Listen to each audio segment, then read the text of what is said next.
네, 오늘 저녁에는 요한계시록 2장 1절 말씀부터 제가 읽겠습니다.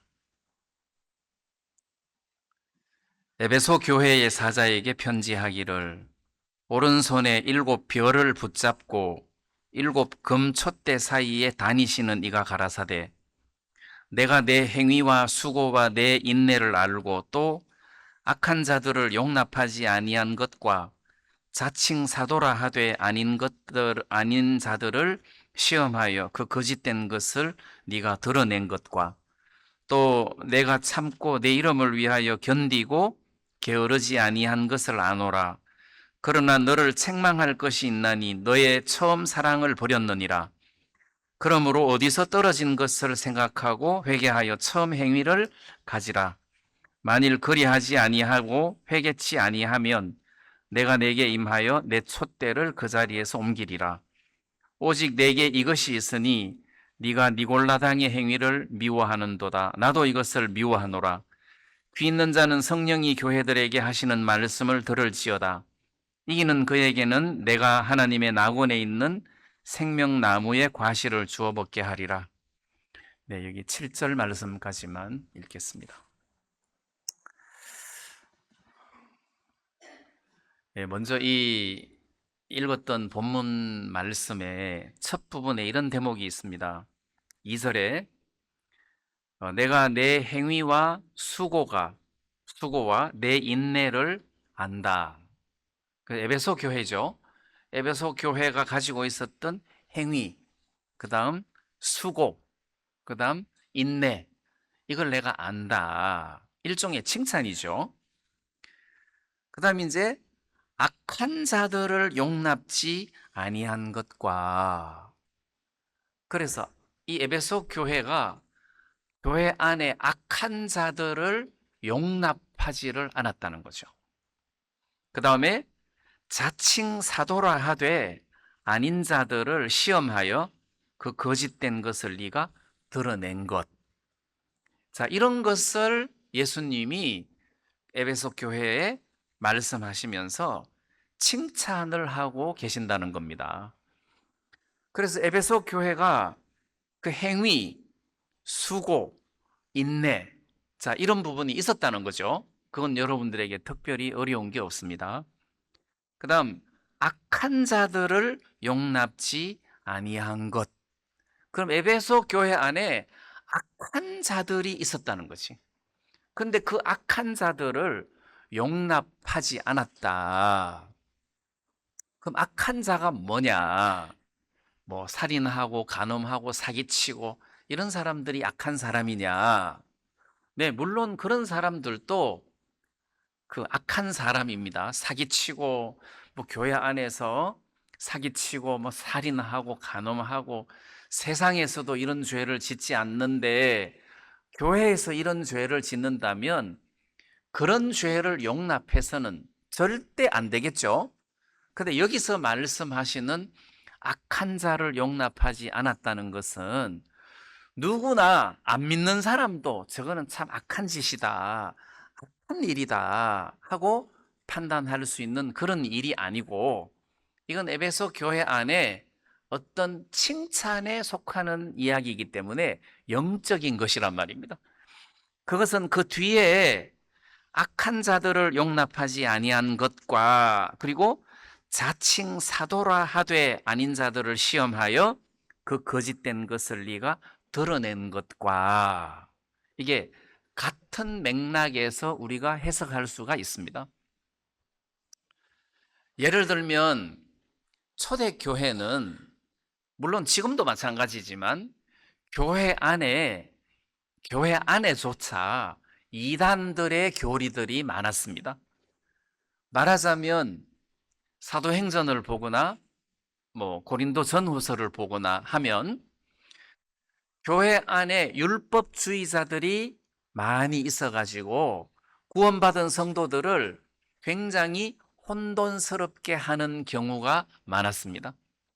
그래서 이 율법주의자들은 예루살렘 사도들이 있는 교회에서 구원을 받은 사람인데도 불구하고 특히 바리새파 중에 구원받은 사람들이 이방인들도 할례를 받아야 구원을 받을 수 있다.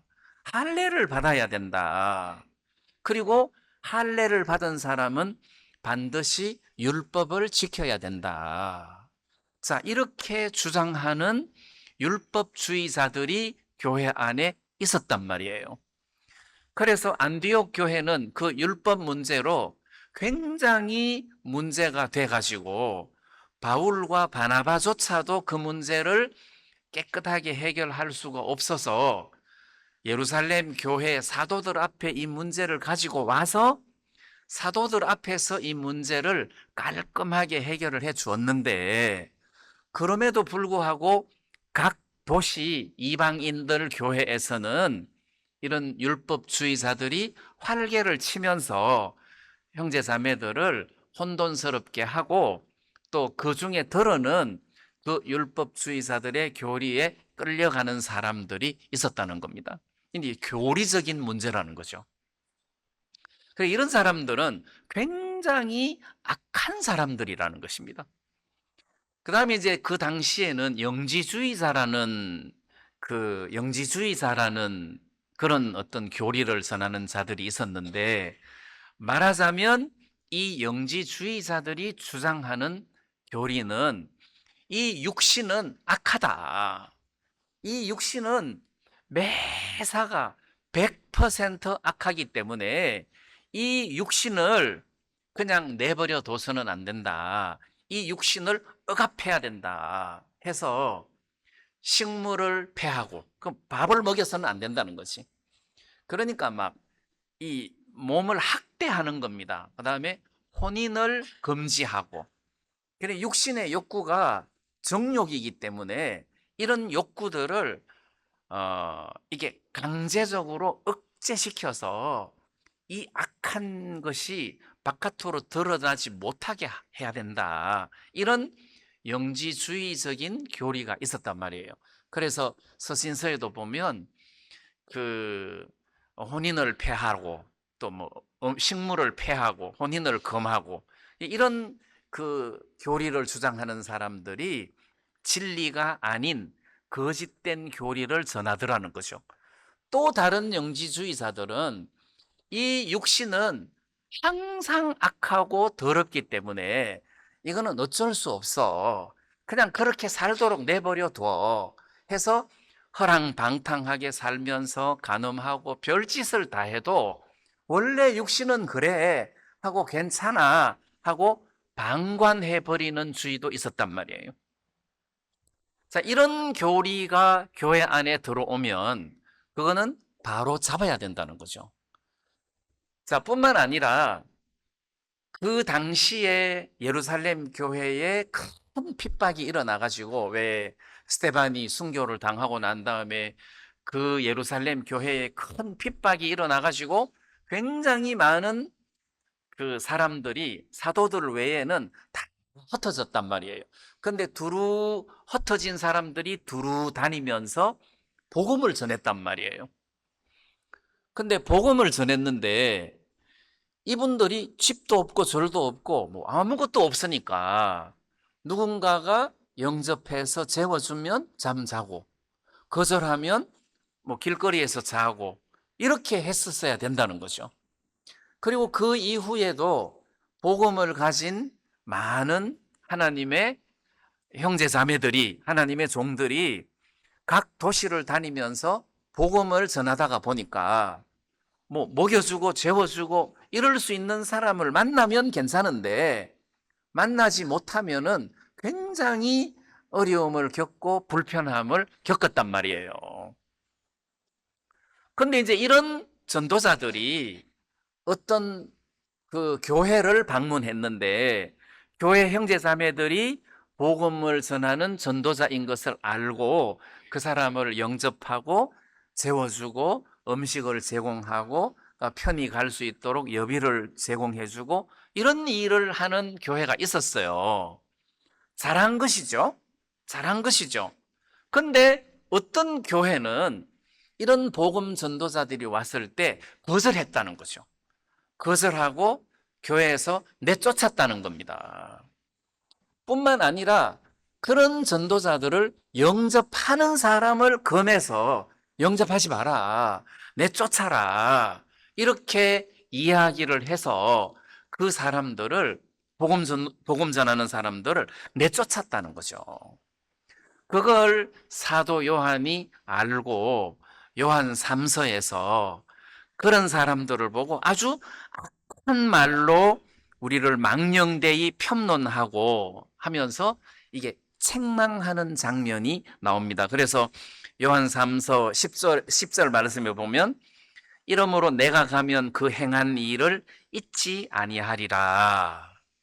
그 중에 9절에 보면 저희 중에 어떤 되기를 좋아하는 디오드레베가 우리를 접대치 아니하니. 그래서 이 사람은 복음을 가진 사람인데도 영접하지 않고 거절하고 배척하고 이제 이렇게 했단 말이에요. 그런 악한 것을 본받지 말아라. 그래서 악에는 어린아이가 되고 선에는 어른이 되라.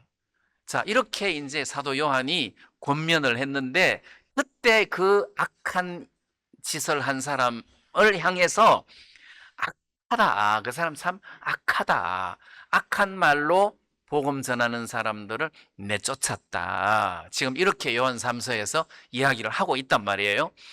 그러면 에베소 교회가 악한 일을 용납하지 않았다, 악한 자를 용납하지 않았다, 이것은 거짓 교리를 전파하는 사람들을 딱 구별해가지고 저거는 거짓 선지자다, 저거는 거짓 사도다 해서 그 사람들을 교회 안에 용납하지 아니하고 그 사람들을 쫓아냈다는 거죠. 복음 전도자는 받아들이고 그리고 섬기고 그리고 예를 갖추고, 근데 거짓 교사들은 내쫓았다는 거죠. 자, 그러면 에베소 교회가 이런 일로 주님으로부터 칭찬을 받았는데 그럼 오늘 이 시대도 마찬가지라는 겁니다. 교회는 뭐 살인하고 간음하고 이런 사람들을 용납하지 않고 그런 사람들을 징계하는 것은 당연하거니와 성경적이지 않는 다른 교리를 이야기할 때 그것은 확실하게 구별해 가지고 그 교리를 바로잡고 그 교리를 주장하는 사람들을 내어 쫓고 교회를 하나님 말씀으로 정결케 하는 것이 교회의 임무다. 이렇게 여러분들에게 말씀드릴 수 있다는 것입니다. 자, 그러면 오늘 이 우리 교회 안에 악한 자가 들어왔다고 합시다. 뭐 살인하고 가난한 사람이 아니라 비성서적인 이야기로 여러분들을 유혹하고 혼돈스럽게 만드는 그런 교리를 전하는 사람들이 있다면 그냥 여러분들이 아, 그런 말씀도 있구나 하고 넙죽넙죽 받아들여야 되는 게 아니라 여러분들이 저것이 성경적인가 아닌가를 잘 살펴서 성경적이지 않는 부분에 대해서는 분명한 선을 가지고 이야기하면서 그건 잘못됐습니다. 당신 그 교리는 틀렸습니다. 고치세요. 근데 안 고치고 계속 주장하면 그런 사람들은 용납해서는 안 된다는 거죠. 이 교회 안에 들어오는 것을 용납해서도 안 되고 같이 성찬식 하는 것도 용납해서는 안 되고 앞에 나와서 간증하는 것은 더욱더 용납해서는 안 된다는 거죠. 그래서 거절하는 것을 보고 용납해서는 안 된다. 근데 에베소 교회는 이런 부분들을 너무 잘했다는 겁니다. 그럼 요즘 이 시대에 거짓 교리를 가르치는 사람들이 있느냐? 제가 선교회를 나오고 난 이후에 의외로 이 복음이 자꾸 행위주의적인 방향으로 흘러가는 경우를 많이 봤어요. 다시 말하면 성경에서 이야기하는 구원은 영원한 구원이에요. 내가 정확하게 한 번 구원을 받았으면 그 구원이 어떤 일이 있어도 결코 취소가 되지 않는다는 거예요. 그런데 한 번 구원을 받은 사람이 확실하게 구원을 받았는데 이 사람들이 구원을 받고 난 다음에 신앙생활하는 과정에서 타락을 해가지고 세상에 젖어들면 그 사람 천국 갈 수 없다. 그 사람 구원 못 받는다. 자, 이렇게 이야기를 하니 그러면 영원한 속죄, 한 번 구원은 영원한 구원이다 하는 이런 기본적인 구원의 진리에서 벗어났다는 거죠. 그런 이야기를 그럴 수도 있겠다 하고 용납을 해서는 안 된다는 겁니다. 제가 군 생활을 할 때 교회 군종으로 있었는데 교회 많은 잡지 책들이 들어옵니다. 신앙서적 잡지죠. 근데 한 번은 어떤 목사님 설교를 봤는데 굉장히 복음적이에요. 너무 복음적인 거라. 그래서 이 앞을 제목을 보니까 신앙계라. 그래서 야, 되게 복음적이다 해서 그 목사님의 글을 제가 계속 올 때마다 그 목사님의 글을 읽었어요. 근데 어느 날 그 목사님의 글을 읽는데 복음적인 부분들을 잘 설명을 하다가 구원받은 사람들이 구원을 받고 난 다음에 함부로 죄를 짓고 막 살면 구원이 취소되고 맙니다. 내가 이런 글을 읽고는 그때부터 그 글을 내가 안 읽거든요. 이게 구원은 절대 취소될 수 없는 것이라는 겁니다. 한 번 구원은 영원하다는 거죠. 이거를 여러분들이 확실하게 선을 지어 놓으셔야 돼요. 누군가가 아니 막 살아도 다 구원받는다면 그건 상식적으로 말이 안 되잖아. 그거는 세상 상식으로 결정해야 될 문제가 아니고 성경적으로 결정을 해야 될 문제라는 것입니다. 그래서 만약에 구원을 받고 난 다음에 세상에 젖어 함부로 살면서 죄를 짓는다면 하나님으로부터 징계를 받을 수 있을지 모르지만 구원이 취소될 수는 없는 거다. 그리고 그리스도의 심판대 앞에서 내가 심판을 받아가지고 부끄러움을 당할 수는 있겠지만 지옥에 떨어지는 것은 아니다. 왜? 예수님께서 영원히 우리 죄를 씻어주셨기 때문에 이 복음의 영원성이 결코 변질되거나 바뀌어지지는 않는다는 겁니다. 그래서 여기에서 여러분들이 혼돈스러워하거나 헷갈려서는 안 된다는 거죠. 그래서 잘못한 사람이 구원을 받고 난 다음에 세상에 젖어서 잘못한 사람들이 하나님과의 교류를 회복하기 위해서 회개하는 것은 성경적이지만 그리고 하나님 앞에 징계를 받는 것도 성경적이지만 구원이 취소된다는 것은 절대 성경적이지 않다는 거죠. 요즘은 말세가 돼가지고 요한계시록을 이야기하는 교회가 많고 또 성교회 안에서도 요한계시록을 이야기하는 사람들이 많은데 여러분들이 절대 666표를 받아서는 안 된다. 그래서 구원받은 사람이 그럼 구원은 받았는데 영원히 나 구원받는데 그럼 666표 받으면 어떻게 되냐? 이제 이런 문제가 생긴 거예요. 그래 또 선교회 안에서 어떤 목사님이 그러면 구원 못 받는다 해갖고 난리가 난 적이 있었거든요. 그래서 우리 보통 정통 복음주의적인 교회는 666표 받는 환란기 전에 예수님 공중 재림을 통해서 모든 구원받은 사람들이 휴거가 되기 때문에 표 받을 일이 없다, 시간적으로.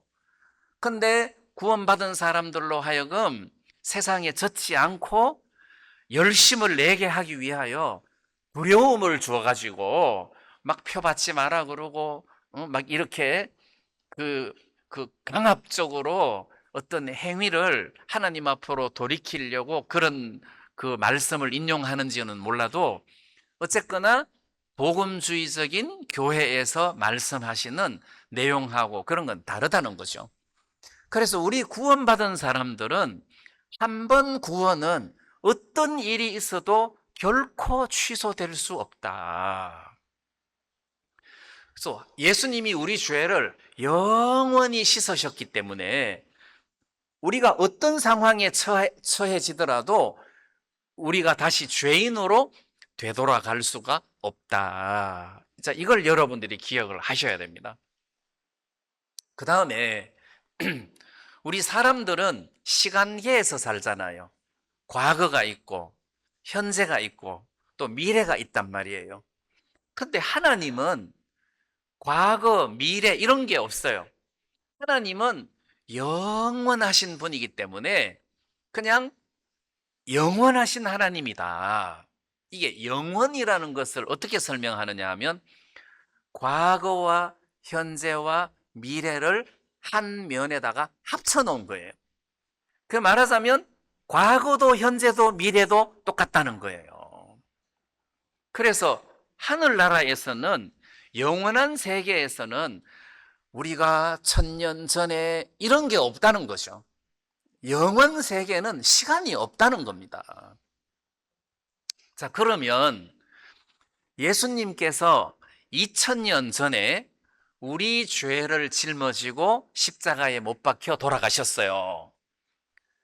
자, 2000년 전에 예수님께서 우리 죄를 짊어지셨다면 예수님이 우리 죄를 짊어지셨을 때 여러분들은 그러면 세상에 태어났습니까? 안 태어났습니까? 안 태어났다는 거죠. 2000년 전에 예수님이 우리 죄를 십자가에 짊어지셨으니까 그러면 예수님 입장에서 보면 2000년 후에 김동성이가 태어날 거다. 그리고 그놈은 죽을 때까지 죄를 지을 거다. 그럼 예수님 입장에서 보면 나의 과거의 죄도 미래의 죄고 나의 미래의 죄도 미래의 죄단 말이에요. 그럼 예수님이 내 죄를 짊어지실 때는 내 과거의 죄만 짊어진다는 것이 논리가 안 맞다는 거죠. 어차피 2000년 후의 죄이기 때문에. 그래서 예수님은 2000년 후에 여러분들의 죄를 짊어지셨으니까 미래의 죄도 예수님은 이미 짊어지신 것이란 말이에요. 시간 개념으로 따지면 이해가 안 가는데 예수님 편에서는 지금 내 죄를 짊어지신다는 것은 그 당시나 지금이나 이렇게 합쳐놓은 영원 세계에 계시는 분이라 우리의 죄를 영원히 씻으신 것이다. 그래서 내가 죄를 짓느냐 안 짓느냐, 알고 짓느냐 안 짓느냐 그런 거 상관없다는 거죠. 예수님께서 우리의 죄를 영원히 짊어지셨다. 그래서 우리를 의롭게 했는데 한 번 의롭게 된 것은 절대 변할 수가 없다. 이걸 여러분들이 기억하시고 혹시라도 어디에서 구원받은 사람이 한 번 구원을 받았다고 영원히 무슨 짓을 해도 천국 가는 것이 아니라 그렇게 하면 하늘나라 못 간다. 막 이런 교리를 만나면 여러분들이 딱 분별해 가지고 네, 그런 사람들을 용납해서는 안 된다는 거죠. 그런 사람들을 교회 안에 용납해서는 안 된다. 이거는 구원받은 사람으로서 굉장히 중요하고 그래도 좋아 하면서 이렇게 받아들여서는 안 된다. 여러분들이 구원을 받고 난 이후에 구원의 선은 분명해야 돼요. 하늘이 두 쪽이 나도 이거는 깨지면 안 된다는 겁니다. 그래서 구원을 여러분들 마음속에 정확하게 분명하게 세워 놓으시기를 바랍니다. 그 외에 소소한 것이 있긴 하지만 또 여러분들에게 제가 말씀드리고 싶은 것은 이 신약 시대는 구약 시대 때처럼 하나님의 종의 개념이 없어요. 구약 시대는 모세가 보냄을 받아가지고 바로왕 앞에 가고 이스라엘 백성들 앞에 갈 때 모세가 걱정을 했습니다. 하나님이 나를 보내서 왔다. 그러면 이스라엘 백성들이 증거를 대라. 하나님이 너를 보냈다는 증거를 대라. 그러려면 이적, 표적을 내보여야 됩니다. 모세가 그것을 걱정했더니 하나님께서 모세에게 표적을 보여줬단 말이에요. 그래서 손을 품에 넣어라. 문둥병자가 된 거예요. 다시 품에 넣었다가 빼라. 온전해진 거예요. 그래서 첫 번째 표적은 믿지 않을지라도 두 번째 표적은 믿을 것이다. 그리고 모세가 이스라엘 백성들 앞에서 바로 왕 앞에서 많은 기적들을 베풀었는데 그 표적을 보고 이스라엘 백성들이 저 사람은 하나님이 보낸 하나님의 종이다 하고 이렇게 믿었단 말이에요. 그래서 구약의 선지자들은 반드시 하나님의 종이라는 표적을 보여야 돼요. 여호수아는 모세를 이어서 이스라엘의 지도자가 됐는데 태양을 향해서 태양아 너는 머물러라. 그러니까 해가 머물렀다는 거죠. 지지 않고. 그 다음에 엘리야는 하늘에서 불이 내려와 가지고 야, 저 사람은 정말 하나님이 보낸 선지자다. 그 제자 엘리사는 요단 강물이 갈라지는 일을 통해서 저 사람은 하나님이 보낸 선지자다. 이렇게 해서 똑같은 생도들이 요단강을 건너온 엘리사를 향해서 엎드려 경배를 하면서 영접을 했단 말이에요. 그래서 구약시대 때는 하나님의 종 하면 표적을 보여야 돼요. 근데 표적을 보인 걸 보니까 하나님이 보낸 종이 맞구나. 이렇게 영접을 했다는 거죠. 예수님께서 메시아로 이 땅에 오셨는데 유대인들이 당신이 메시아면 우리에게 표적을 보여라. 그러니까 예수님께서 나는 요나의 표적밖에 너희들에게 보일 표적이 없느니라. 이렇게 말씀하셨다는 거죠. 그 말고도 많은 표적을 보였지만 유대인들은 표적을 원했다는 겁니다. 그 다음 지금 이 시대 내가 여러분들에게 여러분 나는 하나님의 종입니다. 그러면 증거를 보여야 되잖아요. 하나님의 종이라는 증거를 보여야 되잖아요. 여러분 내가 안수해가지고 저 사람이 암에서 나았습니다. 내가 기도해가지고 저 사람이 그 안전뱅이에서 나았습니다. 내가 기도했는데 저 사람이 귀신이 나갔습니다. 내가 기도했는데 마른 땅에서 물이 나왔습니다. 나는 하나님의 종입니다. 그럼 지금 이 시대는 믿으면 됩니까? 지금 이 시대는 바다가 갈라져도 믿으면 안 됩니다. 지금 이 시대는 마른 땅에서 물이 나와도 믿으면 안 됩니다. 지금 이 시대는 66권의 완성된 성경 말씀으로 분별을 해야 된다는 거죠. 하늘에서 불이 내려오든 말든 말씀에서 잘못됐으면 그 사람은 용납해서는 안 된다는 거예요. 자, 그러면 어떤 결론이 나옵니까? 내가 하늘에서 불이 내려올 만한 그런 능력을 가진 사람인데 내가 말씀을 전했어요. 그럼 여러분들이 내가 전하는 말씀을 그대로 받으면 됩니까? 안 됩니까? 안 된다는 거죠. 내가 하늘에서 불이 내려오는 능력을 갖고 있어도 내가 전하는 말씀은 여러분들이 성경적으로 분별을 해야 된다는 거죠.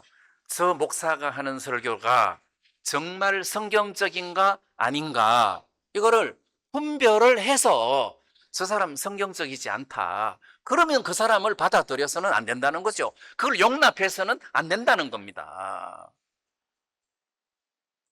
근데 옛날에 여기 있는 게 생화냐 조화냐? 생화냐 조화냐? 목사님이 생화라 그러면 생화입니다. 조화라도 목사님이 생화라 그러면 생화입니다. 자, 그렇게 하면 됩니까? 안 됩니까? 안 된다는 거죠. 목사님, 그 생화 아니고 조화입니다. 아니야. 아니, 가서 만져보세요. 꺾어보세요. 배워보세요. 그래서 생화냐, 조화냐, 분명한 것을 따져가지고 분명한 것을 이야기해야 된다는 거죠. 지금 이 시대는 하나님의 종, 구약의 하나님 종 같은 개념이 아니에요. 지금 이 시대는 하나님의 말씀을 그대로 받아들여서 그 말씀하고 잘못된 것, 잘된 것을 구별을 해야 된다는 겁니다. 구별을 해야 된다는 거죠. 그럼 내가 오늘 여러분들에게 말씀을 전하면 여러분들이 말씀을 다 듣고 아멘, 아멘 하고 받아들이다가 저거는 성경적이지 않다. 그럼 가서 목사님들한테 물어요. 전 성경적이지 않은 것 같다. 그래서 물어야 돼요. 그래서 그건 풀어야 되고 나도 고쳐야 된다는 거죠. 자, 오늘 이 시대는 그게 진리인가 아닌가에 대한 분명한 선을 지어주는 것이 66권의 말씀이에요. 자, 초대교회 때는 사도 바울 당시, 베드로 당시, 사도 요한 당시, 그때는 이 신약 성경이 없었어요. 왜냐하면 그 당시에 쓰여졌기 때문에 이런 신약 성경이 없었어요. 그래서 그들이 이게 말씀을 듣거나 말씀을 전하거나 할 때에 저게 과연 하나님의 말씀인지 아닌지 분별하기가 굉장히 어려웠단 말이에요. 그럼에도 불구하고 사도행전에 보면 베레아 사람은 데살로니가 사람보다 더 신사적이어서 말씀을 들을 때 그 말씀이 정말 하나님의 말씀인지 아닌지 상고하여 보았다 그랬단 말입니다. 하나님 말씀을 상고했다, 연구했다는 거죠. 하나님 말씀을 연구했다. 예, 그래서 그 당시에 하나님 말씀은 구약 성경입니다. 그 구약 성경 말씀을 토대로 해서 이게 성경적인가 아닌가를 분별을 하고 판단을 한 거예요. 자, 그 대신 그 당시의 사도들을 통해서는 죽은 사람들이 살아나고 또 중풍병자가 일어나고 어떤 기적들이 일어나고 뭐 이런 일들이 있었어요. 야, 정말 사도다. 근데 이 66권의 성경이 완성되고 난 이후에는 그런 표적이 이제 더 이상 필요가 없다는 겁니다. 왜냐하면 하나님의 진리를 이 66권 성경 말씀 속에 다 오픈했기 때문에 저게 진리냐 아니냐를 이 성경 속에서 살펴보면 된다는 거죠. 문제는 여러분들이 이 성경 내용을 정확하게 다 잘 모르는 것이 맹점이기는 한데 우리는 항상 이 성경 속에서 진리를 찾아야 된다는 거죠. 그래도 구원받은 사람들은 거의 기본적인 진리는 이 말씀 속에서 여러분들이 다 숙지하고 계시는 줄 압니다. 그래서 진짜 중요한 것은 말씀이다. 그래서 여러분들이 말씀을 들을 때 무조건 다 받아들이거나 믿어서는 안 되고 그 말씀이 과연 성경적인가 아닌가를 이렇게 체크해 가면서 여러분들이 이 말씀을 근거로 해서 걸러야 돼요. 근데 무조건 다 받아서는 안 된다. 물론 저를 믿고 목사님들을 믿는 것은 맞지만은 66권의 성경은 항상 자와 같다. 항상 그거를 정확하게 재봐야 된다. 그래서 하나님 말씀이 여러분들 마음에서 떠나서는 절대 안 된다. 자, 이것을 여러분들에게 좀 말씀드리고 싶습니다. 저보고 구원이 아니라 하더라고. 그 네이버에 검색해 보면 그런 내용들이 있어요. 교회를 떠나신 거 보니까 구원이 아닌 것 같다. 자, 그러면 그게 성경적입니까? 아니라는 거죠. 나는 교회를 떠난 적도 없고 주를 부인한 적도 없어요. 그 자기 마음대로 구원이고 구원 아니고 이렇게 판단한다는 것은 모순이 많다는 거죠. 예, 그런 이야기들은 여러분들이 아주 걸러서 들어야 돼요. 개가 짖는갑다 이렇게 들어야지 내가 정말 구원이 아닌가 하고 해롱해롱 해서는 안 된다는 거죠. 그건 아니다. 해서 하나님의 말씀에 근거해서 여러분들이 구원의 선을 정확하게 설정을 하셔야 된다. 누가 뭐라고 하더라도 하나님이 나를 의롭게 해 놓으셨다는 여기에서 흔들려서는 안 된다. 아시겠습니까? 누가 뭐라고 이야기해도 여러분들이 흔들려서는 안 된다.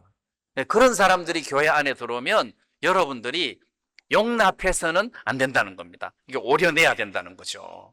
용납하지 말아라. 근데 에베소 교회는 그런 거짓 교사들을 용납하지 않았다.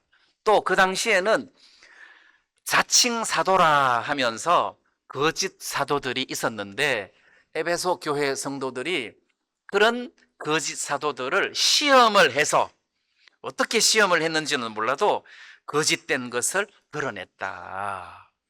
근데 우리는 시험을 하는 것이 아니라 말씀의 교제를 통해서 거짓된 것을 들추어내면 되는 거죠. 그리고 이 말씀으로 교제해서 저 사람은 거짓이다, 저 사람은 사기꾼이다, 이렇게 분별하면 된다는 거죠. 그래서 제가 오늘 여러분들에게 말씀을 전하고 있지만, 내가 아무리 훌륭한 목사라 해도 성경적이지 않을 때 여러분들은 무시하셔야 된다는 거죠. 그건 절대 용납해서는 안 된다는 겁니다. 해서 무조건 목사님, 목사님, 우리 목사님 이렇게 해서는 안 된다는 거죠. 특히 구원받은 지 오래되신 여러분들은 아주 냉정한 마음으로 판단을 해서 이 사람이 정말 성경적인가 아닌가를 살펴보고 받아들여야 된다는 거죠. 야, 저 사람 성경에서 좀 많이 무디다, 성경적으로 많이 무뎌졌다, 뭐 이런 어떤 판단을 말씀을 중심으로 해서 해줘야 된다. 그러려면 여러분들도 성경을 많이 알아야 된다, 이걸 좀 말씀드리고 싶고, 그 다음에 제가 이런 이야기를 자꾸 하면 좀 그런데, 여러분 선교비를 많이 내십시오.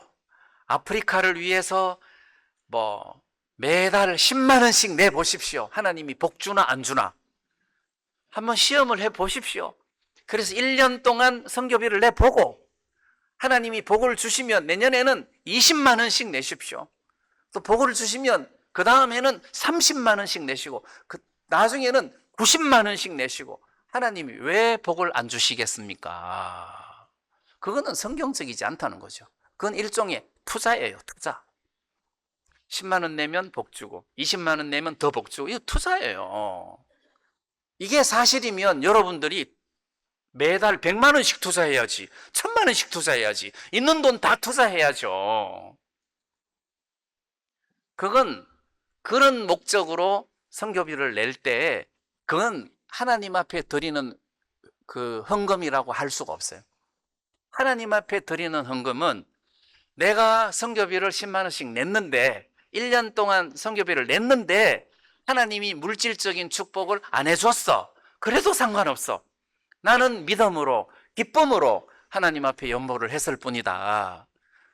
그 다음 해에 물질적으로 굉장한 손해를 봤다. 그렇지만 괜찮다. 이런 마음이라야지. 내가 물질을 많이 내면 복 주고, 이거는 원선징악의 사상, 기복신앙이에요. 일반 교회에서 말하는 기복신앙이지 절대 성경적이지 않다는 겁니다. 어떤 형제님이 조기 퇴직을 하고 집도 팔고 전 재산을 다 선교비로 연보하고 아프리카로 갔어요.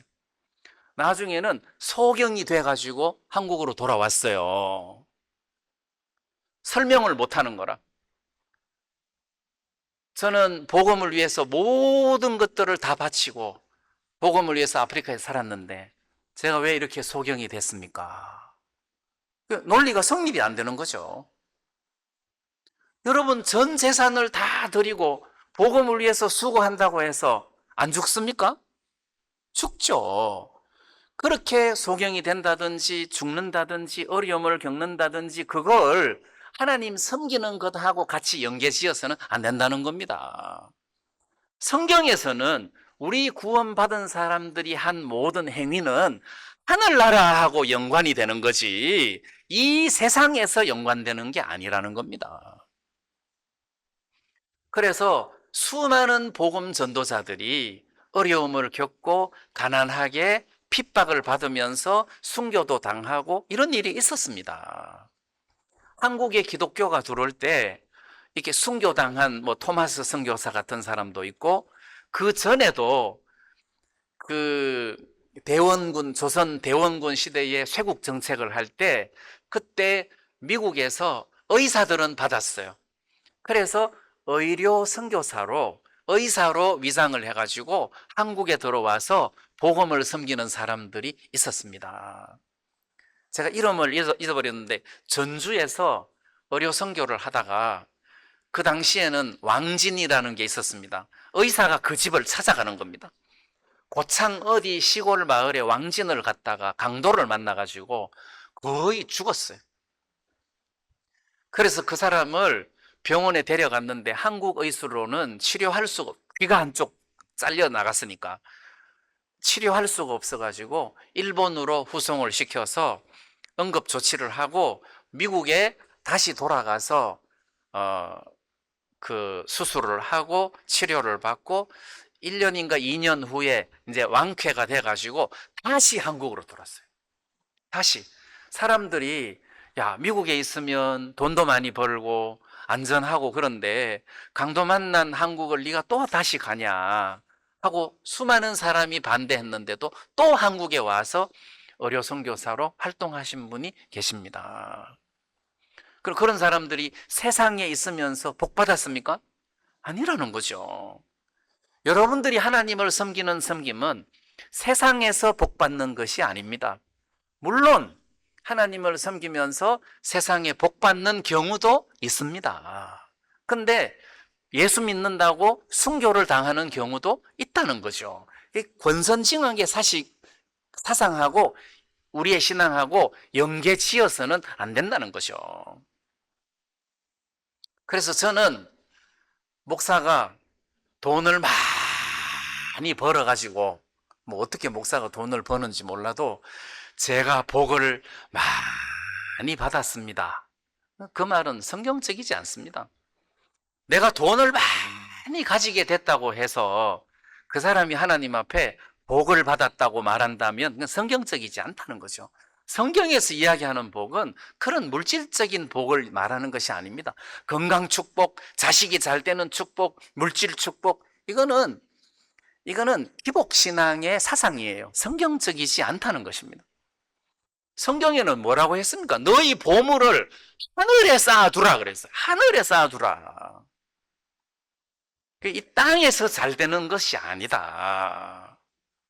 그래서 저는 내가 선교비를 낼 때 내년에 하나님이 나에게 물질적인 축복을 주실 수도 있지만 설사 안 주신다 하더라도 나는 이 복음을 섬기고 싶고 헌금을 하고 싶다 해서 믿음으로 헌금을 해야 되는 것이지 축복을 바라보고 헌금한다는 것은 이게 이 성경적인 진리라고 할 수 없다는 겁니다.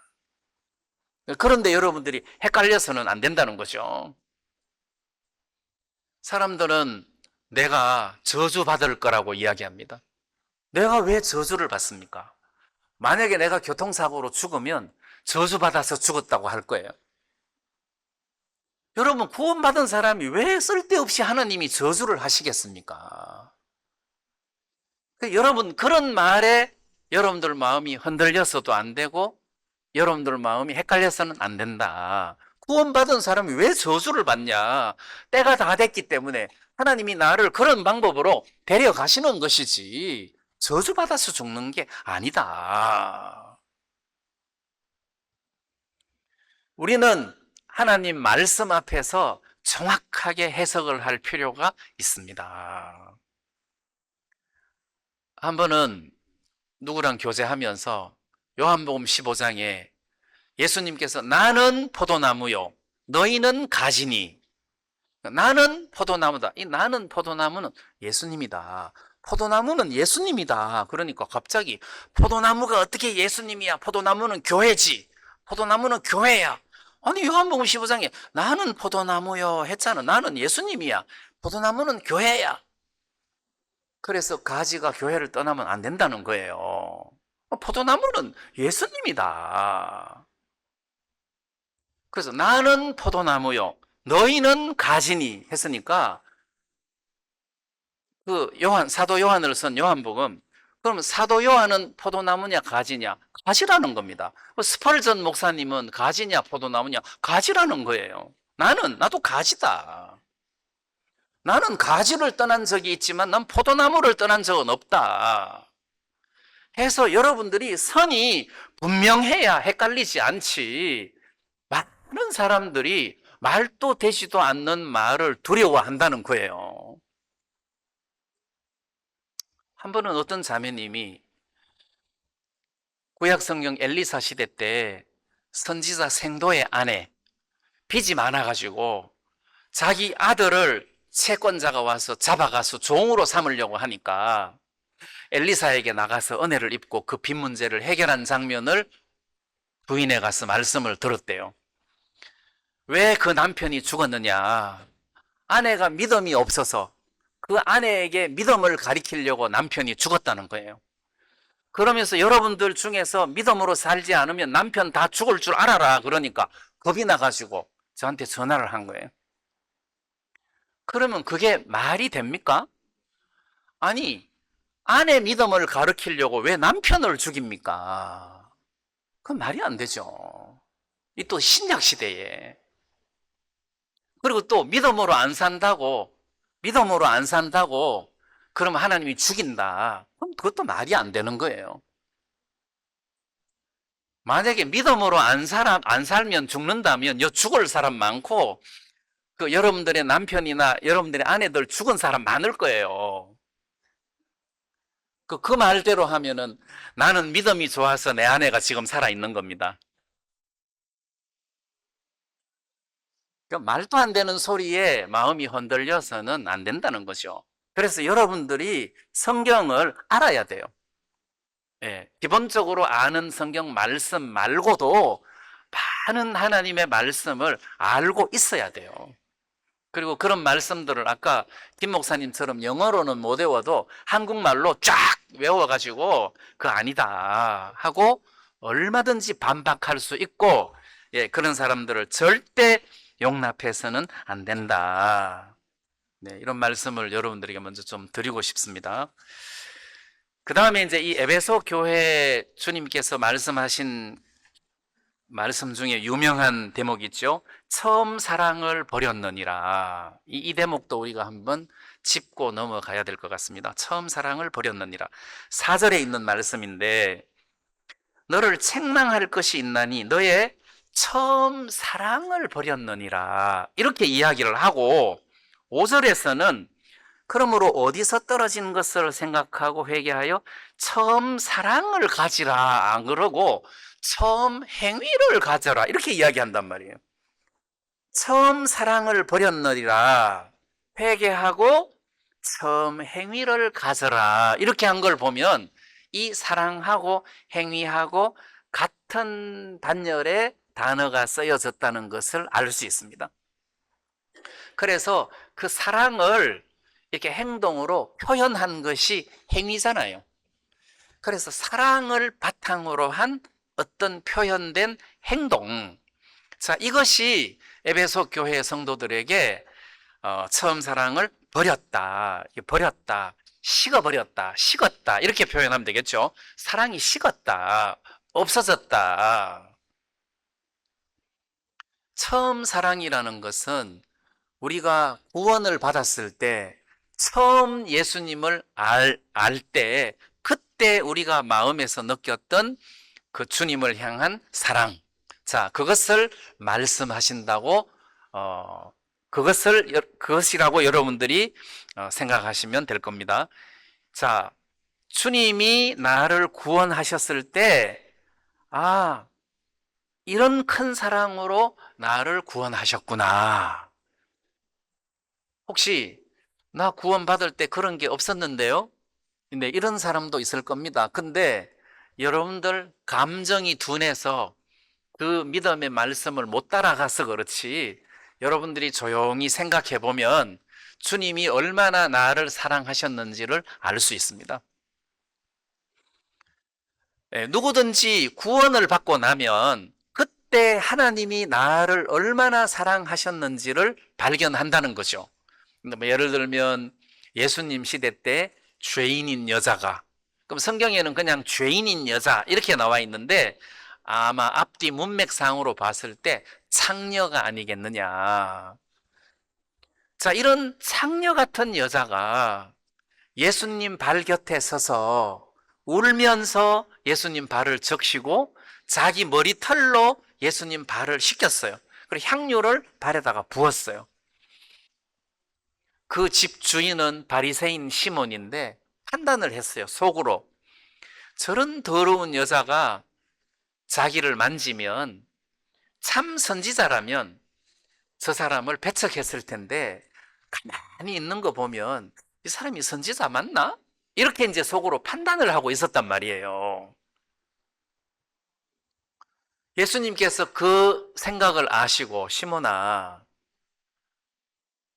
너는 내가 올 때 발 씻을 물도 안 주고 머리에 감람유도 안 발라줬지만 눈물로 내 발을 씻기고 저 여자는 내 발에 향유를 부었다. 이는 사랑함이 많은 까닭이다. 이게 사함을 받은 것이 많은 사람은 많이 사랑하고 사함 받은 일이 적은 사람은 적게 사랑하느니라. 이러므로 저희 많은 죄가 사하여졌도다.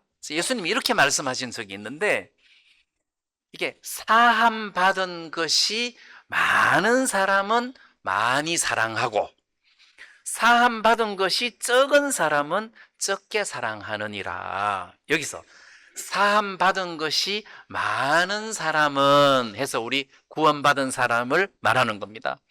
그래서 그 죄인인 여자를 보고 예수님께서 여자야, 너 믿음이 너를 구원하였느니라 해서 이 여자가 구원을 받았단 말입니다.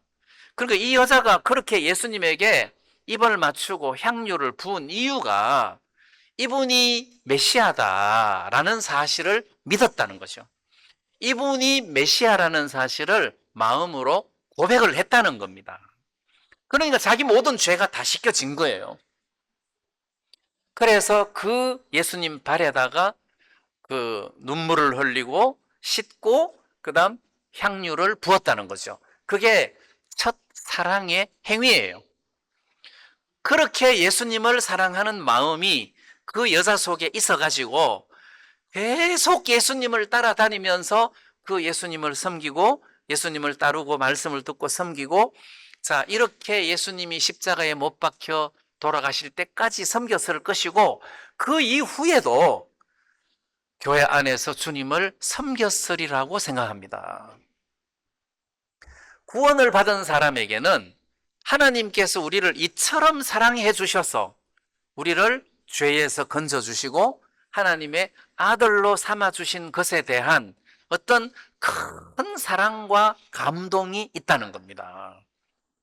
그 사랑과 감동에 의해서 내가 하나님 앞에 감사한 표현이 행동으로 나타나는데 그게 행위라는 거죠.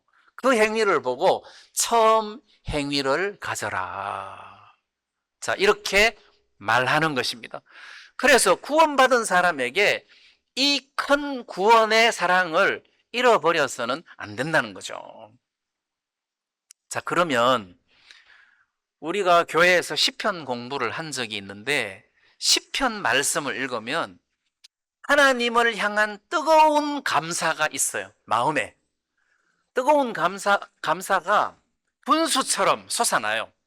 분수처럼. 근데 그 뜨거운 그 감사의 조건이 뭐냐 하면 구원이라는 거죠. 다른 거는 없어요. 다른 거는 뭐 하나님 내 기도를 들어주셔서 이렇게 병을 낫게 해주시고 그런 것은 없어요. 하나님을 향하여 샘솟듯 솟아나는 기쁨과 감사가 있는데 그 내용이 뭐냐? 구원이라는 겁니다. 구원. 그리고 시편 150편 마지막 절에 호흡이 있는 자마다 여호와를 찬양할지어다. 그 말의 의미가 개인적으로 숨이 붙어 있는 동안에는 네가 하나님을 찬양해야 된다. 하나님께 감사해야 된다. 그 말입니다. 찬양은 감사의 마음이 노래로 표현되는 것이기 때문에 숨이 붙어 있는 동안에는 네가 하나님 앞에 감사해야 된다. 왜? 우리를 구원하셨으니까. 그러면 여러분들이 죽으면서 유언할 때, 내가 괜히 교회 생활을 너무 열심히 했네. 그러면서 후회하면 되겠습니까? 안 되겠습니까? 안 되겠죠?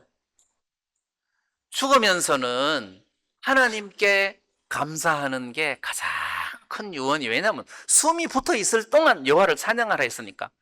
마지막 유언의 첫 마디가 할렐루야. 이렇게 해요. 유언을 이렇게 시작해야 된다는 겁니다. 알겠습니까? 유언의 처음은 할렐루야. 하나님께서 내 인생에서 나를 구원해 주셨도다. 할렐루야. 그 이상 내가 더 이상 뭘 바라겠냐.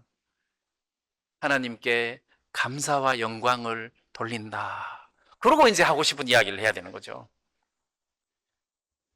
구원이 그만큼 크다는 겁니다. 구원이 그만큼 크다. 옛날 초창기에 파라과이에 교회가 세워질 무렵에 형제 하나가 운전을 하고 가다가 교통사고가 났어요. 어떤 할아버지를 치었어요. 보험이 안 들었어. 보험을 안 들었어. 그래가지고 병원에 입원을 시켰는데 너무너무 이제 보험도 없지 돈도 없지 뭐 그러니까 매일 병원을 찾아갔대. 찾아가서 아침 드셨습니까? 그러고 원래 병원에서 청소 다 해주는데 또 지가 와서 청소 다 하고 그다음 주물러주고 이제 이게 다쳐갖고 넘어져갖고 이제 다쳤으니까 막 주물러주고 매일 아침 저녁으로 주물러주고 청소해주고 죄송하다 그러고 한 달쯤 그렇게 하고 나니까 병원비 걱정하지 마라. 내가 알아서 다 할 테니까 병원비 걱정하지 마라. 그러더래요. 그러니까 고맙겠어요? 안 고맙겠어요? 고맙죠. 그래서 계속 이렇게 안마해주고 하는데 어느 날 내가 아들이 없는데 네 내 아들 할래? 그러더라는 거지. 너무 얼떨결에 네 내 아들 할래? 하는데 사고 낸 주제에 노 할 수가 없어갖고 예 아들 하겠습니다. 그럼 지금부터 아버지라고 불러라. 예 아버지 이랬대요. 그러니까 그러면 아들이니까 아들 된 기념으로 차를 하나 사줄게. 그러면서 데리고 나가가지고 그 매장에 가서 네 타고 싶은 차를 골라라 했대. 그러니까 이 형제가 진짜 무슨 차인지는 내가 모르겠는데 하여튼 빨간 차를 하나 딱 구입을 해가지고 빵빵 하면서 교회에 나타났대요. 사람들이 다 놀란 거예요. 저 형제가 무슨 돈으로 저런 좋은 차를 샀냐. 그리고 그 다음에는 네가 아들이면 그래도 상속을 해줘야 되지 않겠냐 해가지고 땅을 10만 평을 줬어요. 그래가지고 수양관 한 거 아니에요. 수양관, 교회 수양관 지은 거 아니에요. 땅을 10만 평을 줬어요. 그런 아버지 만나면 좋겠습니까? 저 위에 계신 아버지가 여러분들을 모든 죄를 씻으시고 죄만 씻는 것이 목적이 아니에요. 여러분 구원이라는 것은 그게 과정이에요. 여러분들을 구원하신 것은 하나님께서 여러분들을 아들로 삼으시기 위해서 구원하신 거예요. 하나님이 여러분들을 아들로 삼으시려고 구원을 하셨어요. 그리고 아들로 삼으셨어요. 그래서 여러분들은 하나님을 아버지라고 부릅니다. 근데 여러분들이 하나님을 아버지라고 부를 때 그냥 아버지라고 부르면 안 되고 속으로 어떤 생각을 하나 해야 됩니다. 하나님 아버지 할 때 또 한쪽 편으로는 아버지 재산은 내 재산입니다. 이거를 깔고 아버지라고 불러야 되는 거죠. 그게 아들의 자격이에요. 하나님을 아버지라고 한다는 것은 나는 당신의 아들이다 이런 의미예요. 맞죠? 나는 당신의 아들이다. 그래서 성경에서도 우리가 하나님을 아바 아버지라 부르짖느니라 해서 아버지라고 했단 말이에요. 그냥 아버지가 아닙니다. 아버지라고 부를 수 있는 자격은 하늘나라를 상속할 수 있는 자격, 법적 자격을 갖추었다는 뜻이에요. 대단한 겁니다. 그냥 아버지 아니에요. 요즘 어디 가면 나이 드신 분에게 아버님 그러는데 그럼 내 아들입니까? 내가 재산 줍니까? 그건 인사치레로 아버님이다 하는 건데 신앙을 그런 식으로 아버님 해서는 안 된다는 거죠. 우리가 하나님을 아버지라고 할 때는 나는 법적 상속권자예요. 그러니까 나를 무시해서는 안 된다는 겁니다. 어떤 분은 말하기를 친아들이 좋으냐, 양자가 좋으냐. 자, 우리는 양자입니다. 원래 친아들이 아니고 우리가 예수님을 통해서 구원을 받고 하나님 아들이 됐으니까 양자입니다. 양자의 영을 받았으니까 양자입니다. 양자가 좋으냐, 친아들이 좋으냐. 친아들이 좋다고 하는 사람들이 많을 거예요. 근데 법적으로 양자가 더 좋대. 법적으로 친아들한테는 재산을 안 물려줘도 된대, 아버지가. 근데 양자한테는 법적으로 반드시 재산을 물려줘야 된대. 양자한테. 그러면 친아들이 좋아요, 양자가 좋아요? 돈에는 계산이 빠르시네요. 여러분, 우리가 하나님을 아버지라고 부를 때는 하나님 아버지께서 우리들에게 어떤 것을 상속으로 주려고 생각을 하셨다는 거예요. 네가 내 아들이면 내가 이 하늘나라를 너에게 주겠다. 그러니까 이거는 어마어마한 은혜라는 거예요. 그래서 우리가 구원을 받았다는 것은, 우리가 죄사함을 받았다는 것은, 그래 나 이제 죄가 씻겨졌어, 나 이제 의인이야, 나 이제 지금 죽으면 천국 가, 그 정도가 아니라는 겁니다. 자, 그러면 하늘나라 가면 뭐 하면서 살까, 이런 생각이 많이 들었는데, 요한계시록을 보니까 4장에, 요한계시록을 보니까 이제 4장, 5장 뭐 이렇게 넘어가서 보니까 사도 요한이 하늘로 들려 올려가 가지고 그 하나님 앞에 있는 모습들의 광경을 기록을 했는데, 하나님 보좌 앞에, 하나님 보좌 둘레에 24장로들이 있었어요. 24장로들. 이 사람들은 교회 시대의 장로들입니다. 교회 시대. 그러니까 이제 예수님 때부터 예수님 재림할 때까지 구원받은 사람들. 24장로들이 있었고, 또 주위에 천사들이 주위에 있고, 그리고 또 내 생물이, 이것도 천사의 일종인 것 같습니다. 내 생물이 있는데, 이 내 생물이 하나님을 찬송하는 거예요. 그리고 24장로들이 금면류관을 쓰고 있었는데, 그 보좌에서 내려와 가지고 엎드려 절을 하면서 그 금면류관을 주님 앞에 던지면서 주님을 찬송하는 거예요. 그럼 우리가 하늘나라에 가서 뭐 하냐? 하나님을, 주님을 찬송하는 거다. 왜?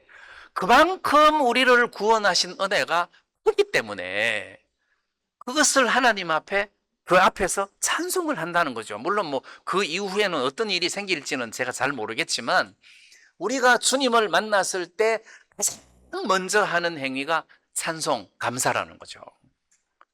그 마찬가지로 시편에서는 이 땅에서도 호흡이 붙어 있는 동안 하나님을 찬송하는 것이 맞다. 그만큼 감사하다는 거죠. 이런 나를 구원하신 하나님의 은혜에 대한 그런 사랑이 내 속에 있어서, 그 사랑에 의해서 내가 하나님 앞에 선한 행위를 한다는 겁니다. 봉사를 한다든지, 연보를 한다든지, 전도를 한다든지, 그 행위를 하나님 앞에 드릴 때 그게 처음 행위라는 거죠. 근데 이 처음 행위가 어떤 사건 때문에 그게 식어버렸다. 식어버렸다. 뭐 때문에 식었는지는 모르지만 그것이 식어버렸다. 옛날에 미국의 어떤 그 농부가 자기 아내가 구원을 받고 맨날 교회를 나가니까 못 나가게 한 거예요. 농사를 같이 지어야 되는데 자꾸 교회 나가니까 못 나가게, 계속 나가니까 핍박을 하기 시작했어요. 그래도 계속 나가니까 아내를 뭐라 해야 되는 게 아니라 목사를 패 죽여야 되겠다, 이 생각을 한 거예요. 그래가지고 빨간 벽돌을 잠바 속에 넣어가지고 제일 앞에 앉았다가 목사님 기도합시다 할 때 앞에 나가서 머리를 찍어갖고 죽이려고 갔는데, 그날따라 목사님이 십자가 복음을 이야기했대요.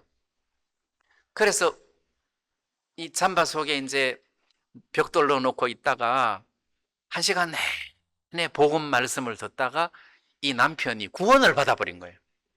그래서 거기서 구원을 받아버린 거예요. 그 당시 미국은 기독교 국가라 어려서부터 성경 이야기를 뭐 많이 주워 들었으니까 내용들은 많이 알 거 아니에요. 그래서 예배가 끝나고 난 다음에 여러분들에게 할 이야기가 있습니다. 그러면서 자기가 간증을 한 거예요. 벽돌을 꺼내놓고 내가 이걸로 목사님을 죽이려고 왔는데 오늘 목사님 말씀을 듣다가 내가 구원을 받았습니다. 내가 이렇게 악한 인간인데 이런 악한 인간을 벼락을 내려갖고 맞아 죽게 해야 되는데 나를 구원하셨다. 그러면서 이제 사람들 앞에 간증을 하고 그 이후에는 교회 다닐 때 항상 성경, 찬송, 빨간 벽돌 이렇게 들고 교회를 다니는 거예요. 사람들이 왜 벽돌을 갖고 다니냐? 이걸로 내가 목사를 때려 죽이려고 갖고 다녔는데 그날 내가 이렇게 구원을 받았다 해서 묻는 사람한테 간증을 하는 거예요. 그래서 그 사람이 나중에 목사가 됐다 하더라고요. 그러면 빨간 벽돌을 볼 때마다 내가 이렇게 악한 인간이었는데 이런 나를 벌 주지 않으시고 오히려 나를 감동시켜서 구원을 받게 하셔서 하나님 아들이 되게 하셨는데 하나님의 은혜가 너무 고맙고 감사하다. 이제 이 첫사랑을 계속 결국 이제 목회자로 살다가 생을 마쳤으니까 그 사람은 처음 사랑을 안 버리고 계속 가지고 있었던 거죠. 근데 보편적으로 제가 이 요한계시록에 나오는 7교회를 묵상하다가 보니까 이 처음 사랑을 버리고 이렇게 세속화되는 경우가 너무 잘 사니까 이게 망가지더라고요. 너무 세속화되니까, 너무 잘 사니까, 너무 편하니까 신앙이 무뎌지더라는 거죠. 에베소 교회가 그런 상황이 아니었나. 여기서는 그런 문맥이 발견이 안 되지만 이렇게 처음 사랑을 버리게 된 이유가 물질, 뭐 다른 어떤 세상적인 유혹 이런 것들이 이 사랑을 버리게 한 게 아닌가. 한 번은 어떤 신혼 부부가 이제 교회 안에서 결혼을 해서 교회 생활을 하는데 자식이 안 생기는 거예요. 자식이. 그래 1년, 2년, 3년 자식이 안 생기는 거라. 그래서 온 교회가 하나님 자식을 주십시오. 자식을 주십시오. 이렇게 하는데 4년째 자식이 생겼어요. 4년째. 그래가지고 아들을 낳았는데 온 교회가 기쁘고 너무너무 감사한 거예요. 그래서 이제 한 달쯤 지났는데 교회를 안 와. 왜 안 오냐 그러니까 2달은 있어야죠. 2달이 지났어. 교회를 안 와. 왜 안 오냐? 애 보고 싶다. 그랬더니 오늘요 교회 가려고 했는데 바람이 너무 불어가지고 애가 감기 들릴까 봐 못 갔어요. 그렇게 차일피일 못 오더니 아직도 못 오고 있거든. 그래서 참 열심히 있고 젊고 해서 교회에 일꾼이었는데 애 놓고 난 다음에 애가 없을 때는 더 잘 나왔어요. 근데 애 놓고 나니까 완전히 퍼져가지고 교회를 안 나오더라고요. 그래서 그 사랑이 애한테 빠진 게 아니냐. 뭐 이렇게 사랑이 식을 수도 있고, 그 다음 또 이제 어떤 형제는 고등학교 3학년 때 나는 앞으로 복음을 위해서 산다 하면서 이제 막 열정적으로 신앙생활을 하다가 내가 대학교 들어가는데 6월 달부터는 내가 입시 공부를 좀 하고 대학 합격하고 내년에 교회를 오겠다 하더니 아직까지 안 오는 거예요. 그렇게 해서 또 완전히 또 세상으로 빠져들고, 또 어떤 분은 울산으로 취직을 하게 됐는데 그때 울산에는 교회가 없었어요. 그래 LG 대기업에 취직을 하니까 잘 됐다고 했는데 LG 취직을 하고 울산 가더니 그때부터 연락이 끊겨가지고 신앙생활 안 하고 뭐 이렇게 이제 세상으로 빠져들어간 사람들이 많았어요. 근데 이제 에베소 교회는 그 정도는 아닌 것 같습니다. 왜냐하면 그 2절에 내 행위와 수고와 내 인내를 알고 했으니까 처음 사랑을 버리기는 했는데 아직까지 수고가 있고 행위가 있고 인내가 있단 말입니다. 근데 이게 사랑이 빠졌다는 거지. 사랑이 식었다는 거죠. 그래서 여기서 굉장히 중요한 것은 우리가 하나님을 섬길 때 이게 마음에서 우러러 나오는 에너지로 하나님을 섬겨야 되는 거지. 자꾸 하나님을 섬기다가 보면 이 에너지는 온데간데 없고 행위만 남는 경우가 있어요. 행위만 남는 교회가 있어요. 그 요즘 뭐 교회에서 작정한다 그러면서 돈은 내는데 마음은 다 식어버렸잖아요. 그런 경우도 있단 말이에요. 그래서 지금 성경에서 이야기하는 에베소 교회에서 말씀하시는 것은 처음 사랑을 이야기한 겁니다. 처음 사랑. 그래서 이 나를 구원해 주신 주님의 사랑, 그 처음 사랑이 내 속에 임했을 때 그 사랑을 기초로 해서 행위가 나왔을 때 이 행위가 온전한 행위가 된다는 거죠. 예를 들어서 행위만 따진다고 한번 해봐요. 막 어떤 청년 자매가 막 교회를 새벽 예배부터 시작해가지고 막 너무너무 신앙생활을 잘하는 거라. 목사님한테 잘 보이려고. 그래야 좋은 신랑감 만나게 해 주어서 결혼시켜 줄 거니까.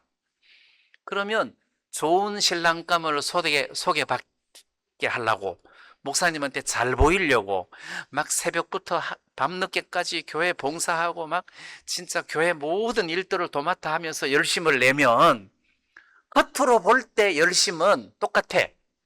근데 마음가짐은 하나는 목적이 있다는 겁니다. 그런 행위는 처음 사랑을 기반으로 한 행위가 아니라는 거죠. 우리는 그런 목적을 가지고 하나님을 섬겨서는 안 됩니다. 그거는 하나님 앞에 가치가 없습니다. 가치가 없고 믿음으로 하나님이 내게 주신 큰 사랑, 그 사랑을 믿는 믿음으로 우리가 하나님을 섬겨야 된다. 어떤 행위를 해야 된다. 이 땅에서 보상이 있든 없든 우리가 첫사랑을 가지고 하나님을 섬겨야 된다. 네, 이런 말씀을 좀 전하고 싶고, 제가 아는 어떤 자매님은 굉장히 영적이고 전도도 잘하는데 결혼 문제에 걸렸어요. 그래서 교회 안에서 결혼을 하는 것이 형제가 너무 좀 자기하고 안 맞다고 생각을 해가지고 세상 남자하고 결혼을 했는데 믿음이 확 식어버리더라고. 그리고 그 전에만 해도 굉장히 복음도 잘 전했는데 나중에는 복음도 잘 못 전하고 그런 어떤 그 능력이 많이 이렇게 떨어지는 걸 보면서 야, 저 자매는 결혼 때문에 많은 영적인 감각이 죽었구나. 우리가 이렇게 생각한 적이 있었는데 여러분 이런 경우도 사랑이 식는 경우다. 그래서 우리가 하나님께서 우리를 구원하신 그 구원의 크기를 세월이 흐를수록 마음에서 점점 커져야지 정상이지 이게 식어져서는 안 된다는 거죠. 그래서 교회 안에서 이런 그 하나님을 향한 사랑이 점점 이렇게 커졌으면 좋겠습니다. 자, 이런 과정에서 주님이 뭐라고 말씀하셨느냐 하면 어디서 떨어진 것을 생각하고 회개해라. 어디서 처음 사랑을 버렸냐? 생각을 좀 해라는 겁니다. 어디서 떨어진 것을 생각을 해라. 혹시 여러분들이 내가 요즘 믿음 생활이 왜 이렇지? 언제부터 내가 이렇게 내 믿음 생활이 이렇게 됐을까? 해서 생각을 하고 그 원인을 찾아서 발견을 하고 회개를 해야 된다는 거죠. 자, 구원받은 사람도 주님 앞에 잘못했을 때 회개해야 됩니까? 안 해야 됩니까? 회개해야 됩니다. 회개해야 됩니다. 그래서 회개하고 처음 행위를 가져라 이랬단 말이에요. 그래서 구원받은 사람들은 자기 영혼을 좀 생각해야 됩니다. 만약에 여기 롯 형제가 있다면, 롯 형제님 언제부터 하나님 사랑에서 끊어졌는지 좀 생각 좀 해보세요. 내가 우리 삼촌 아브라함하고 헤어질 때부터다. 근데 왜 헤어졌습니까? 헤어지기 전에 내가 재산이 너무 많았어. 우리 삼촌 재산이나 내 재산이나 뭐 비슷비슷했거든. 왜요? 나도 재산이 좀 많아지고 싶었어. 그러니까 그 땅이 아브라함의 양이나 롯의 양들을 같이 용납할 수가 없을 정도로 양떼들이 많았단 말이에요. 그래서 헤어질 수밖에 없었다는 거죠. 자, 근데 헤어지는 것은 뭐 헤어질 수 있지만 왜 소돔성을 택했냐? 삼촌 보고 먼저 택하라고 하지. 왜 소돔성을, 거기는 막 애굽 땅처럼, 에덴 동산처럼 물이 넉넉하고 초장이 좋아가지고 양떼를 풀어놓으면은 막 양떼가 잘 자라고 새끼를 잘 놓고 막 돈도 많이 벌고 그 목적으로 소돔으로 들어간 거 아니에요.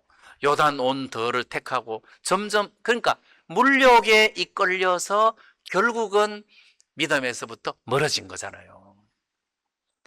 내가 왜 멀어졌을까? 물욕이다. 물욕이다. 이만한 재산 필요 없는데 소돔성 불탈 때 그 양들 다 탔을 텐데 이거 다 필요 없는데 내가 너무 과하게 물욕에 휘잡혔구나. 아니, 재산 많은 것은 괜찮아요.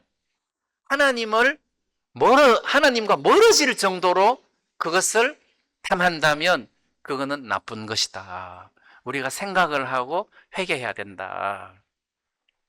자, 이런 그 메시지를 여러분들이 좀 잘 기억하시고, 어떻게 하면 내가 가진 이 믿음이 교회 안에 이렇게 잘 보존이 되고 주님과 교류하면서 연결된 삶을 살까? 이걸 여러분들이 지킬 필요가 있습니다. 그냥 내버려두면 누가 다 훔쳐가 버립니다. 다 훔쳐갑니다. 여러분들이 이 믿음과 사랑을 좀 잘 간직할 수 있었으면 좋겠습니다. 예, 그 다음 이제 좀 중요한 대목이 이제 매 교회마다 나오는데 7절에 귀 있는 자는 성령이 교회들에게 하시는 말씀을 들을지어다. 이기는 그에게는 내가 하나님의 낙원에 있는 생명나무의 과실을 주어 먹게 하리라. 이기는 그에게는, 다른 교회는 이기는 자에게는, 이기는 자라는 이야기가 많이 나오는데 여기서 이제 이기는 자라는 말은, 에베소 교회 이기는 자라는 말은 처음 행위를 회개하고 첫사랑을 가지고 처음 행위를 가져라 해서 꾸중되는 부분들을 회개하고 고치라는 겁니다. 그게 이기는 겁니다. 그 다음 교회도, 서머나 교회나 뭐 버가모 교회나 이기는 자에게는 둘째 사망의 해를 받지 아니하리라. 뭐 이기는 자에게 이런 이야기가 많이 나오는데, 그러면 이기는 자는 과연 어떤 사람이냐? 여기서부터 우리가 이긴다는 말은 내가 세상하고 싸워서 이길 수는 없는 거예요. 그러면 우리가 구원을 받았다는 것은 죄사함을 받았다는 건데, 이거는 하나의 과정이고, 죄사함을 받음과 동시에 하나님의 아들이 되고 하나님과 더불어 하나가 됐다는 거예요. 하나님과 내가 하나가 됐다. 그럼 그전에는, 죄사함 받기 전에는 하나님하고 나하고 떨어져서 두 개인데, 이거 하나님하고 나하고 남이다. 남 정도가 아니라 하나님은 우리 보고 원수라고 했단 말이에요. 죄사함 받기 전에는 하나님과 내가 죄로 말미암아 원수가 되었었다. 근데 죄사함을 받으면서 하나님과 아들이 되고 하나님과 하나가 됐다는 거예요. 자, 나하고 하나님하고 하나가 됐다. 그 말은 하나님의 능력이 내 능력이 되고 하나님의 의가 내 의가 되고 뭐 하나님의 지혜가 내 지혜가 됐다는 거예요. 그러면 내가 세상을 살아갈 때에 이 세상하고 싸우거나 마귀하고 싸울 때 내 힘으로 마귀하고 싸우느냐, 하나님의 능력으로 마귀하고 싸우느냐, 능력으로 마귀하고 싸운다는 거죠. 사도 바울이 복음을 전할 때 내 말과 전도함이 지혜에 권하는 말로 하지 아니하고 오직 성령의 나타남과 능력으로 하여, 이렇게 돼 있단 말이에요. 내가 복음을 전하는데 지혜에 권하는 말로 내가 하지 않았다. 오직 성령의 나타남, 성령이 나타나서 성령의 나타남과 능력으로 내가 이 사람에게 복음을 전했다.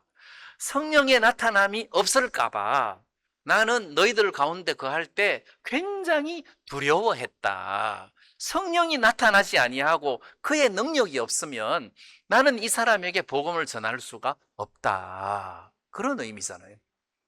그러면 이기는 자라는 것은 성령의 나타나심과 도움, 그 능력으로 말미암아 이긴다는 뜻입니다. 좀 더 다르게 표현을 하면 이스라엘 백성들이 40년 광야 생활을 할 때 이스라엘 백성들이 아말렉하고 전쟁을 벌인 적이 있었는데, 그때 신기한 것은 여호수아가 아무리 싸움을 열심히 해도 소용이 없어요. 모세가 팔을 들면 이스라엘이 이기고 모세가 팔을 내리면 아말렉이 이기는 거예요. 자, 그래서 모세가 팔을 내리지 않도록 아론과 훌이 모세의 팔을 잡아서 하루 종일 모세의 팔이 내려지지 않도록 해줬단 말이에요. 그랬더니 이스라엘이 아말렉을 치고 이겼다는 겁니다.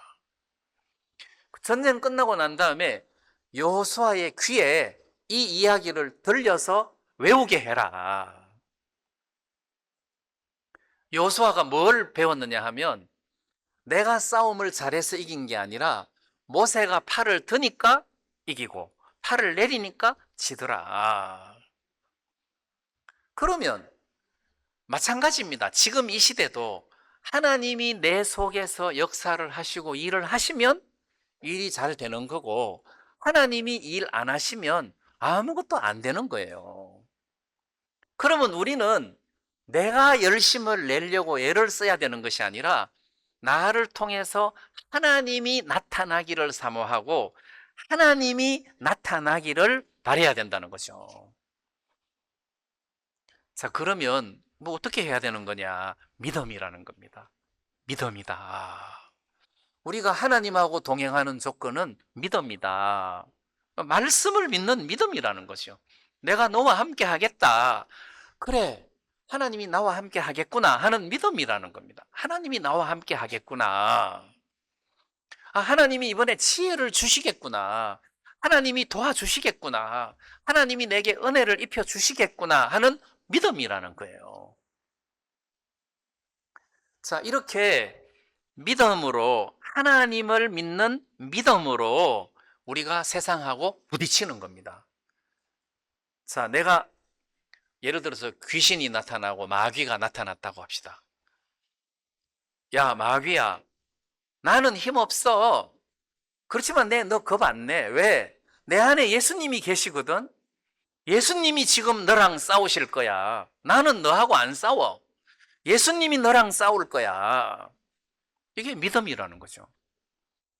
우리가 세상을 이기는데 세상을 보고, 야, 세상아, 내가 네 유혹에 넘어갈 것 같아?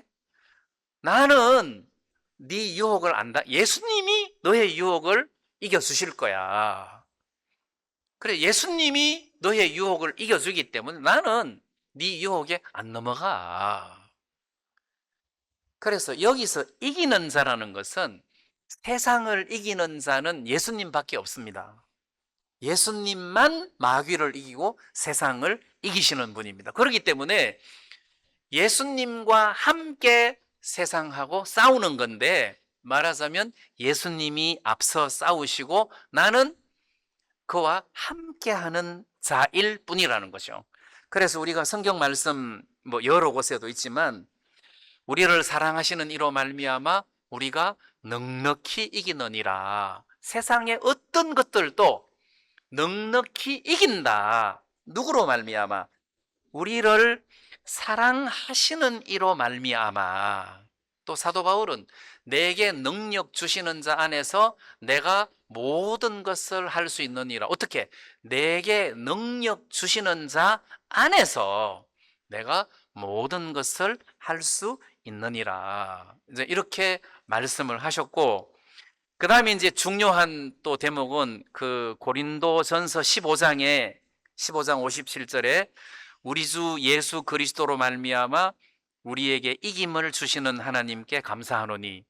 자, 우리 주 예수 그리스도로 말미암아 우리에게 이김을 주시는, 예수 그리스도로 말미암아 우리에게 이김을 주신다 했으니까 예수님이 싸우신다는 거죠. 그래서 이 요한계시록 7교회에 이기는 자에게는 낙원에 있는 생명나무의 과실을 주어 먹게 하리라. 자, 이런 축복을 예수 안에 있는 사람, 또 예수님이 앞서서 싸우는 사람, 네, 이런 사람이 여기에 해당되는 말이라는 거죠. 아이고, 우리가 어떻게 세상을 이기냐, 나 못해, 이러면 안 된다는 겁니다. 아, 예수님이 싸워서 이겨주시겠구나. 나는 믿음으로 동참만 하면 되겠네. 예수님이 이겨주시겠구나. 이렇게 믿음으로 세상을 이기는 거고, 믿음으로 환난을 이기는 겁니다. 예수님이 나와 함께 싸워 주시는구나. 예수님이 이기시겠구나. 이 믿음을 여러분들이 가지시면 된다는 거죠. 그래서 이 7교회를 읽을 때 이기는 자는 나는 이기는 자가 아닐 것 같은데 생명나무 과실을 먹게는 걸렀구나, 이렇게 하시면 안 되는 거죠. 예수님이 싸워 이겨주시겠구나. 내가 예수 안에 있는데 주님이 이기시면 곧 내 승리다. 이렇게 믿음으로, 그렇지, 내가 이기는 자 안에 들어있구나 해서 여러분들이 믿음으로 세상을 이기고 유혹을 이기고 믿음으로 마귀를 이기고 죄를 이기고, 이렇게 해서 예수님으로 말미암아 이 세상에서 승리하는 삶을 살 수 있었으면 좋겠습니다. 네, 이 7교회를 이렇게 하면은 다 못하는데 그래도 조금 이렇게 필요한 것만 좀 추려서 여러분들에게 오늘 첫날 말씀을 드렸는데, 우리가 교회 생활할 때 많은 은혜가 됐으면 좋겠습니다. 네, 오늘 말씀 여기까지만 드리겠습니다.